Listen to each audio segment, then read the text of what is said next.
It's your boy Conservist 34. Today I want to do a review of Roger Waters. He came to Hartford, Connecticut yesterday, September 24th. And I just wanted to give my thoughts and opinions here about the show. Now, keep in mind, I am 26 years old and I was late to Pink Floyd's music being in my iPod, and despite for most of my life still listening to a lot of different classic rock and modern rock. The reason being is it just didn't connect to me until about 5 years ago, as far as, okay, now I get it. Now I know why it's awesome. And now that I love the music of Pink Floyd and I get it, I had to see Roger Waters here when he came to Hartford yesterday on the 24th. Now, to me, this was my first show. So, for those of you who have been to 30 shows or seen The Wall and all the other different tours that he's done throughout his 30 plus years of being solo, you may have been like, it was okay, it's mediocre, I've seen it before. But for me, as someone who's been listening intently to Pink Floyd for the last 5 years and kind of new to it, but still familiar with the music because it's always on. I ran a marathon and Dark Side of the Moon was on. I love Wish You Were Here, Animals. I listen to those albums very often here. Obviously, The Wall as well. And a little bit of the older stuff, but it's more of that stuff in the 70s there.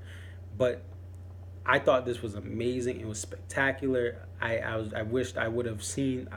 I could have go back in time, and when he brought The Wall to Hartford multiple times, I wish I could have went there to those shows too.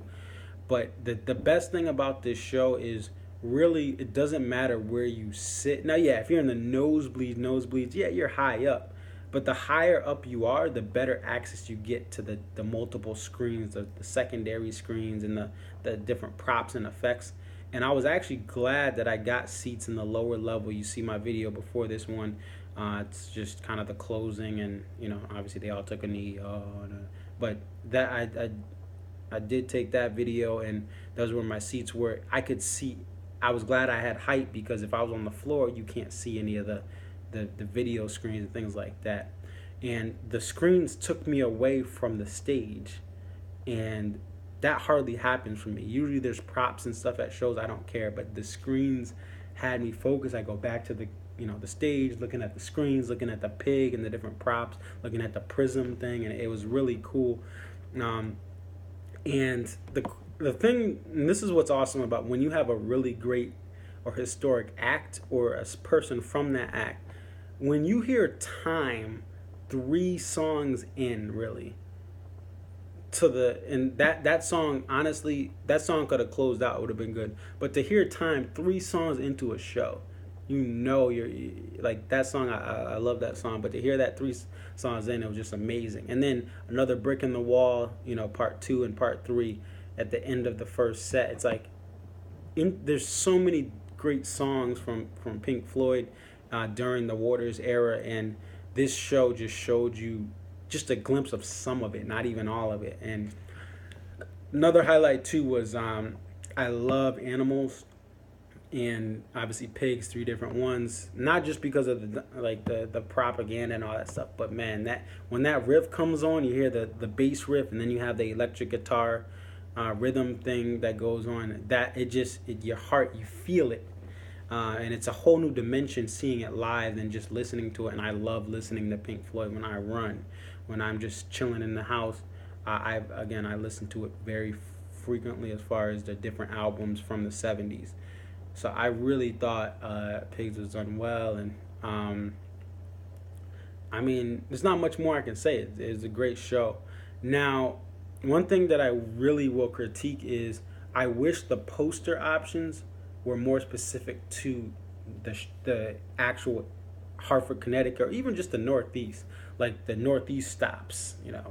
Roger Waters, Us First Them, Northeast weekend, and he has Albany and Hartford, and then they're going to Boston. The one thing that many classic artists are doing now is they have that poster done for the specific show, and for $75, all you got at the show was a generic Us First Them tour poster. To me, I'm Tom Brady. I'm passing now. I'm lateraling. I'm punt passing, kicking it. Like, to me, I will pay good money for posters. You can't see them, but there's a couple up here. Got the Allman Brothers one behind me. And if there was a specific Hartford one, I would have been tempted, even if it was $80, 75 or 80. I'd be tempted because I love posters.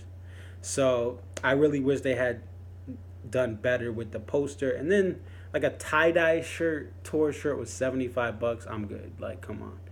I understand the $40 generic tour shirt. I respect that price. Well, I don't respect it, but I will pay it because I love it, and sometimes I'll wait till the end of the tour. But that's one thing that I'll overpay for is a tour T-shirt.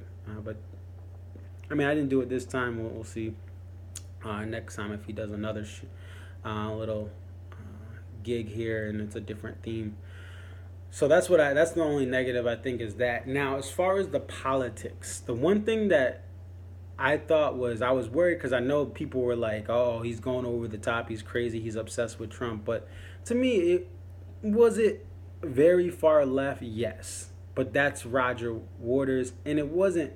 To me, I didn't think it got to a point where I was like, "All right, dude, we get it. Just relax." Like, he did it for a little bit. He did Money, and before that it was Pigs, and then he moved on. Really, like he did bring it back every now and then, but to me, it didn't ruin the show. And I think it's interesting because there's people that have been fans of these bands for 40, 50, 60 years.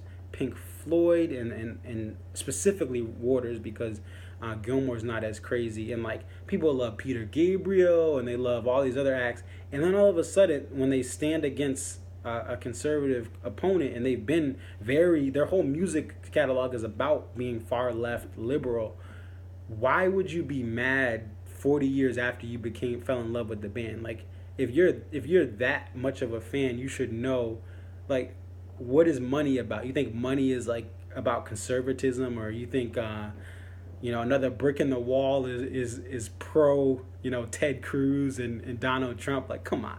If you're a fan of the message of resistance and going against the grain, right now going against the grain is going against Donald Trump. So while you may not want politics in your music, the music has been inspired by politics. And if you don't respect the opinions, either enjoy the music and just ignore it, or just don't go. And if you don't go, hey, great, good for you.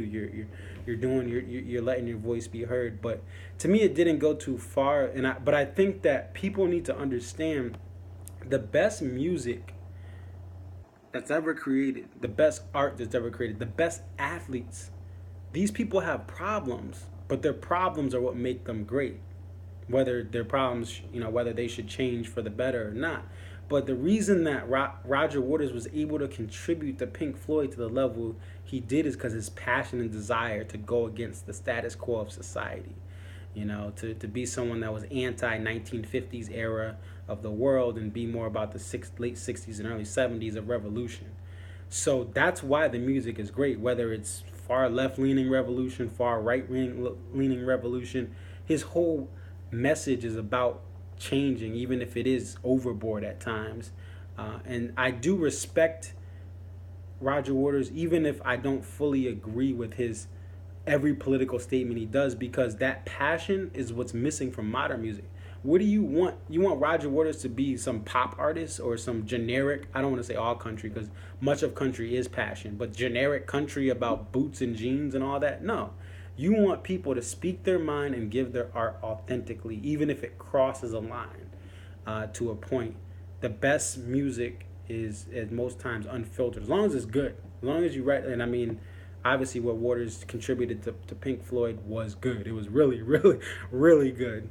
So that's kind of my thing. That's kind of, as someone who's young, trying to learn from people that are older. It's laughable that people, no, that's where I draw the line. I've been singing these songs about resistance for 40 years, but now, he talked about Trump. I'm gone. Like, it doesn't make sense. Resistance is resistance. Fighting against the machine is fighting against the machine.